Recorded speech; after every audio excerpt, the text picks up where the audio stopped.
সালাউদ্দিন সাহেব যেটা বলেন উনি হয়তো 5 তারিখে দেশে ছিলেন না মনে হয়, এগুলো বিদেশি মাল এখন বাংলাদেশি রপ্তানি হবে। 5 তারিখে তো আমরা ক্যান্টনমেন্টে যাই নাই, আমার মোবাইল নাই ভাই, যে মোবাইল মাধ্যমে তাকে পদত্যাগ করাতে হবে। আদারওয়াইজ যদি এটা পার্লামেন্টারি সিস্টেমে না হয় হয়তো অন্য হতে হবে।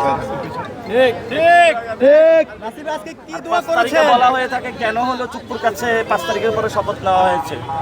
5 তারিখে তো আমরা ক্যান্টনমেন্টে যাই নাই, যারা ক্যান্টনমেন্টে গিয়েছে তাদের কারণেই হয়তোবা এই চুপ্পুর কাছে শপথ নিতে হয়েছে। 5 তারিখে যে রাজনৈতিক দলগুলো ক্যান্টনমেন্টে গিয়েছে তাদের কারণে এটা হয়েছে। সালাউদ্দিন সাহেব যেটা বলেন উনি হয়তো 5 তারিখে দেশে ছিলেন না মনে হয়, জন্য বিদেশে ছিলেন 11 তারিখে।